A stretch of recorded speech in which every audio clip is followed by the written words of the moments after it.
Hi guys, welcome to session 22 of Marketing 102. My name is Yankit Khan, and in this series we are going through the subject of marketing for the class 12th level. So in this session we are going to start with the functions of intermediaries. Before this session, in the previous session, we have completed the topic why do we need intermediaries. So in this topic we are going to study the functions of intermediaries. Now basically there are several type of intermediaries which are working between a manufacturer and a consumer. Okay, so why do we need intermediaries? First of all, it is very important for a manufacturer to not only advertise his product to the consumer, but also to make sure that those product reaches the final consumer. And this is the primary job of any intermediaries, that the product of the manufacturer reaches the final consumer. So there are a lot of intermediaries which are working between the manufacturer and the consumer. Namely, they can be in the form of agent, wholesalers, distributors, retailers. In this topic, we are going to focus on two type of intermediaries and their functions, that is the wholesalers and the retailers. So to begin with, let's focus on the wholesalers. Now, who are these wholesalers? So wholesalers are any person who act as a merchant and a trader. So immediately you understand when you say merchant or trader, that is they buy the goods from the manufacturer and they sell it either directly to the consumer, that is the final consumer, or to the retailers. So the most important part a wholesaler plays is that he makes sure two things happen. First and foremost, when he purchases goods from the manufacturer, so the manufacturer gets his cash before the final sale to the consumer. So in this case, there is some financial help that the wholesaler provide to the manufacturer. Second, when the manufacturer purchases the goods from when the wholesaler purchases the goods from the manufacturer, the second most important thing a wholesaler is doing is he is also assuming the risk. So after he has purchased the goods from the manufacturer, there could be a lot of variable events which could happen. So government could bring in new laws, there could be change in prices, there could be recession, inflation. There are a lot of intermediate variables happen, okay, which can happen in an economy. So when a wholesaler purchases the goods from the manufacturer, he also assumes a lot of risk. And then this wholesaler sells this product to the retailers or to the consumer. Now, when a manufacturer sells these goods to the retailers, he might sell these goods to retailer on credit. So he is not only providing some financial assistance to the manufacturer, but he is also making sure that the purchasing power of the retailer is increased. So now we are going to focus on the functions of a wholesalers. As you can see, there are 7 very important functions a wholesaler performs in the whole marketing chain. So we are going to go through each function one by one. So first of all, we have the buying and selling function. Now, as we have said, the ultimate work of a wholesaler is to buy the goods from the manufacturer and sell it to the retailers. But this buying and selling is happening in bulk. So the wholesaler buys the good, that is, he pays cash to the manufacturer. So manufacturer gets his money before the final sale has happened to the consumer.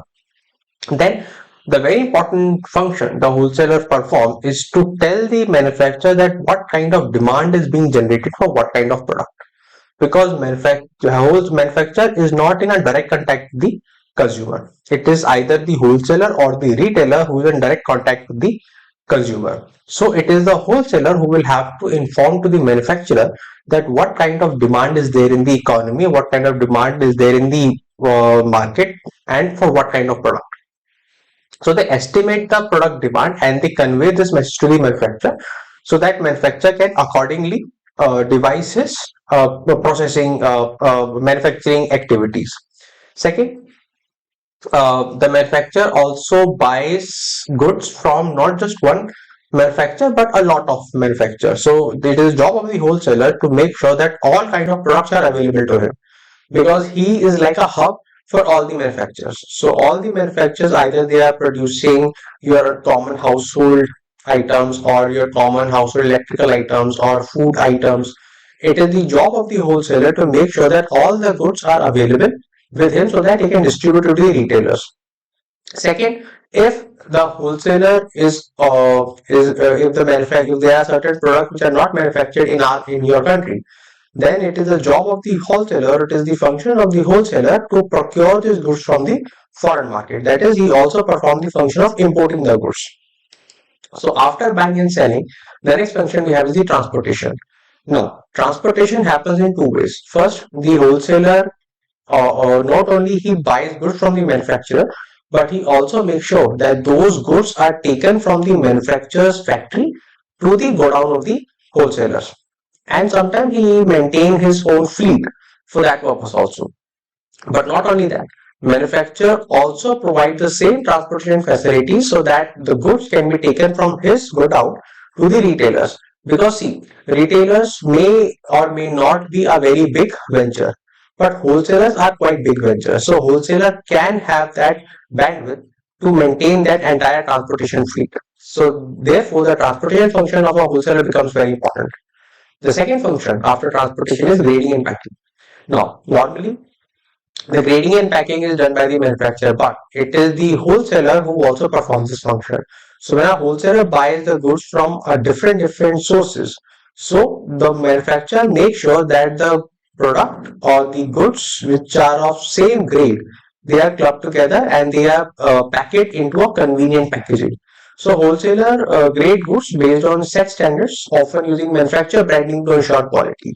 And not only that, if manufacturer is grading some, let's say, unbranded products, so he can grade them together, he can pack them together, and he can create his own brand.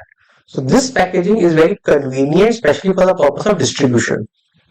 So after grading and packing, the next function is risk taking. Now, as we have already discussed, the manufacturer is not taking the goods from the wholesaler is not taking the goods from the manufacturer on credit. More often than not, the wholesaler is taking the goods from the manufacturer on cash basis. So he is providing that immediate cash relief or a financial relief to the manufacturer so that the manufacturing activity does not stop. And not only that, when the goods are taken by the manufacturer stores these goods with in his own godown. The storage function we are going to cover after some time. But not only that, he is maintaining those goods in his godown. So there could be a risk of leakage, there could be a risk of spoilage, there could be a risk where the goods may get rotten. But the manufacturer assumes this kind of risk. Otherwise, if the wholesaler does not assume this risk, if the wholesaler does not take this risk, either this will be transferred to the manufacturer or this risk will be transferred to the retailer. And ultimately, the risk will be borne by the consumer. So it is for the sake of the consumer that the wholesaler bears this kind of risk. After risk taking, we have the promotion. So wholesaler also act as a promoting agent or also act as a selling agent for the manufacturer. So they support the retailers by helping the goods distribution across the market. And not only that, they can also inform the retailers about the new kind of product which are prepared by the manufacturer so that the retailer can advertise this product to the final consumer. So those sales promotion activities are also undertaken by the wholesalers. Then the next question is of financing. Now again, why financing? Because first, from between the wholesaler and the manufacturer, the wholesaler buys the goods from the manufacturer directly in cash. So the manufacturer is never short of cash. The manufacturer's inventory does not get hold up. So the manufacturer's working capital requirements are always fulfilled when they are dealing with the wholesalers. And when wholesaler deals with the retailers, then the wholesaler may also provide certain credit facilities to the retailers so that the retailers can also buy a lot. So that is the retailer's purchasing power is increased. So wholesaler offer financial support by paying manufacturer upfront, sometimes in advance. That is, if I am interested in buying your product, if I am interested in being your wholesaler, then I can also pay you in advance that whenever you manufacture something new, then I can directly take it from you. So that is why the wholesaler also pays advance to the manufacturers. And not only that, they also extend credit to the retailers. So that is the cash flow of the retailers and as well as the manufacturer does not get hold up. The final function of a wholesaler is a storage function. So when the wholesaler buys the goods from the manufacturer, now this makes the wholesaler the owner of the goods. So it is the job of the wholesaler to store those goods. So that storage function is also performed by the wholesaler. And this storage function is also important so that there is no shortage of the goods in the market. So whenever there is a shortage in the market, the people are not dependent on the manufacturer to supply the products. They can directly approach to the wholesaler because wholesaler is maintaining his own godown. He is maintaining his own inventory. So that time support function is also performed by the wholesalers. After the wholesaler, the next important wheel or the cog in the whole marketing process is our retailers. Now, who are retailers? Now, basically, these are people who deals in goods and services with the final consumer. So these are the people who finally sells the goods to the consumer, the ultimate consumer who use this product for their personal use, that is for the non-business use. So retailers are they are dealers in goods and services who purchase from the manufacturer or the wholesalers and sell it to the ultimate consumer. Now, these retail function, the retail function is very important because every activity which is related to selling the goods to the final consumer, that is a direct sale. Every activity which deals with directly selling the goods to the final consumer is comes under the retail activity. So what are the functions which a retailer performs? So typically a retailer performs six functions and we are going to go through this function one by one. So first of all, we have the collection of goods. Now when we talk about collection of goods, it is the job of the retailers to procure the goods from different wholesalers, because sometimes it may happen that one wholesaler may not maintain inventory of every type of goods. So it is the retailer who will contact 5, 6 wholesalers and he will make sure that all the type of product, all the brands of product, all different categories of product are available in his shop so that the consumer may not suffer, so that the consumer can get a lot of options. So retailer gather products from various sources so that the final consumer have a lot of choices. Then it's the time utility, that is between the manufacturing and the final purchasing. There's a lot of time involved. Now the consumer cannot wait if it is directly dealing with the manufacturer. So it is the retailer who makes sure that whenever a consumer requires the product, it is available in his shop. For that reason, the retailer may also maintain some inventory. Obviously, that inventory is not going to be equal to that of a wholesaler, but it is not even in spite of that, it's not a small inventory. Retailers may also maintain some inventory so that if there is some shortage from the end of the wholesaler or the manufacturer, the consumer do not suffer. Then we have the transportation function. So if retailers are big enough, they can procure the goods from the wholesaler using their own transportation system. But more importantly, because retailers are in direct contact with the consumer, so retailers may also provide last mile delivery to the consumer. That is, some of the retailers, they also provide the home delivery to the consumer. And then we have the financing function. So a retailer may also sell the goods to the consumer on credit basis, because retailers are in direct contact with the consumers. The retailers have a good connection with the consumers, and more often than not, every area have their very old retailers which have a very strong relationship with the consumer.